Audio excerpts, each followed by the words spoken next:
Hello friends, स्वागत है आप सभी का ग्रेजुएशन वाला में। आज के वीडियो में हम यूजी सेमेस्टर फर्स्ट स्वच्छ भारत सिलेबस के बारे में चर्चा करेंगे। तो जितने भी बीए, बीएससी, बीकॉम के विद्यार्थी हैं जिन्होंने बीएससी फर्स्ट में स्वच्छ भारत का चयन किया है, तो वे इस वीडियो को जरूर देखें ताकि उन्हें पता चल सके कि स्वच्छ भारत में क्या क्या पढ़ना है।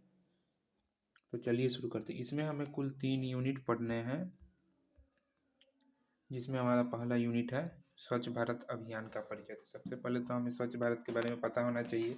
यूनिट 1 में यही है, स्वच्छ भारत के बारे में हमें जानना है। स्वच्छ भारत आखिर है क्या, इसको क्यों लाया गया। तो इसके अंतर्गत हमें निम्न बिंदु को पढ़ना है, जैसे स्वच्छता का गांधीवादी दर्शन। तो स्वच्छ भारत अभियान किनके किनके नाम पर लाया गया था? महात्मा गांधी के। तो उन्हीं के बारे में स्वच्छता का गांधीवाद दर्शन, मतलब उनका क्या कहना था स्वच्छता पे, उनके बारे में पढ़ना है। उसके बाद है स्वच्छ भारत अभियान। स्वच्छ भारत अभियान के बारे में पढ़ना है कि अभियान ये कब से आया और क्यों आया, इसके बारे में। उसके बाद है स्वच्छता, स्वास्थ्य और सतत अपशिष्ट प्रबंधन। तो स्वच्छ भारत अभियान का क्या काम है कि मतलब स्वच्छता बनाए रखना जिससे स्वास्थ्य अच्छा रहे, और अपशिष्ट प्रबंधन यानी कचरों का सही जगह इस्तेमाल, यानी कि इधर उधर नहीं फेंकना। तो इसका यही अभियान है स्वच्छ भारत का, यही मकसद है कि साफ सफाई रहे और अपशिष्ट का प्रबंधन यानी कचरा को सही जगह पहुंचा दिया जाए, इधर उधर ना फेंका जाए। उसके बाद है स्वच्छ भारत के लिए एपीएसएच और नोडल मंत्रालय। तो स्वच्छ भारत के बारे में पता करना है कि ये किस मंत्रालय द्वारा जारी किया गया था। एपीएसएच और नोडल मंत्रालय के बारे में पढ़ना है कि किसने जारी किया इसको। उसके बाद स्वच्छ भारत के विभिन्न चरण और उनका मूल्यांकन। तो स्वच्छ भारत के क्या क्या चरण रहे हैं और उनका मूल्यांकन करना है।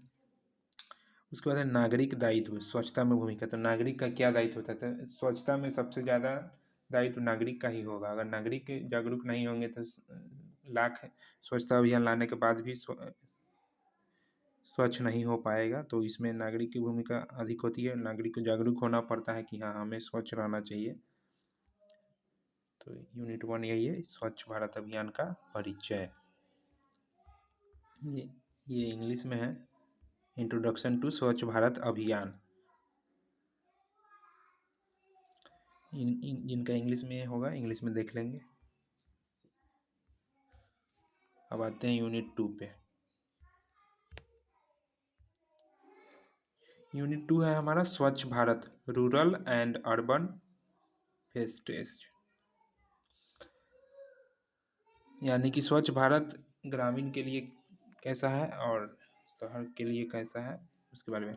ग्रामीण में सभी घरों में स्वच्छता कवरेज 2014 बनाम 2022, सभी घरों में स्वच्छता कवरेज पहुंचाना। उसके बाद है खुले में शौच मुक्त गांव मानदंड। आज से लगभग 10 साल पहले ग्रामीण इलाकों में 90% घर ऐसा था जिनके पास शौचालय नहीं था और वो खुले में शौच करने जाते थे, जो कि स्वच्छता के हिसाब से सही नहीं था। तो गवर्नमेंट ने ऐसा पॉलिसी लाया कि ग्रामीण के हर घर में एक शौचालय। उसके लिए उन्होंने आर्थिक मदद भी किया। तो वही खुले में शौच मुक्त और गांव मानदंड के बारे में पढ़ना है कि खुले में शौच मुक्त कैसे हुआ, किस अभियान की तरह हुआ और सरकार का इसमें क्या भूमिका था, यही पढ़ना है। उसके बाद है ओडीएफ प्लस मॉडल प्रमुख सांकेतिक। इसका संकेत क्या है, स्वच्छ भारत का संकेत क्या है, मॉडल क्या है, किस मॉडल पे आधारित है। ये तो गांधीवादी विचारधारा मॉडल पे आधारित है कौन, स्वच्छ भारत। उसके बाद है शहरी। तो शहर में तो ऐसा देखने को नहीं मिलता है कि शौच नहीं हुआ, तो रहता ही है। तो इसमें है सतत स्वच्छता, सतत स्वच्छता, अपशिष्ट जल और ठोस। ज़्यादातर वहाँ शहर में देखा जाता है कि कचरा को इधर उधर फेंक दिया जाता है, तो वहाँ पे विशेष प्रकार का अपशिष्ट को सही जगह पहुँचाने के लिए अभियान चलाया गया। जैसे गाड़ी आता है अभी भी शहर में कचरा लेने के लिए, और उसमें गाना रहता है, गाड़ी वाला आया घर से कचरा निकाल। तो ये था।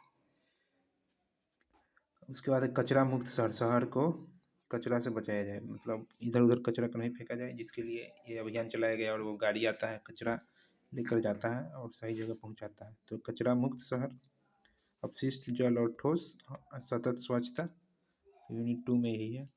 अब थर्ड में आते हैं। थर्ड यूनिट हमारा संभावनाएं और चुनौतियाँ। इसमें संभावना क्या है और क्या चुनौतियाँ हैं, तो जिसके अंतर्गत दृष्टिकोण और अवधारणाएं के बारे में, पर्यावरण और वित्तीय मुद्दे के बारे में, निगरानी एवं पर्यवेक्षण के बारे में। उसके बाद है सामुदायिक गतिविधियाँ। इसमें चुनौतियाँ क्या हो सकता है, चुनौतियाँ अगर लोग जागरूक नहीं है तो इसमें बहुत सारा चुनौतियाँ आता है। तो सबसे पहले तो लोगों को जागरूक होना होगा स्वच्छ भारत अभियान को सक्सेस करने के लिए और इसको मानने के लिए, इसको आगे बढ़ाने के लिए। तो यही मेनली 3 यूनिट हमें पढ़ने हैं स्वच्छ भारत के अंदर, जो कि BA फर्स्ट सेमेस्टर BA-C1 का है सिलेबस। आशा करते हैं आप लोग को अच्छा लगा होगा। अगर आप लोगों को यह वीडियो हेल्पफुल लगा हो तो आप वीडियो को अपने दोस्तों में ज़रूर शेयर कीजिएगा और चैनल को सब्सक्राइब भी कर लीजिएगा, ताकि हम सिलेबस के साथ साथ इसके सभी यूनिट को भी पढ़ा पाए। धन्यवाद।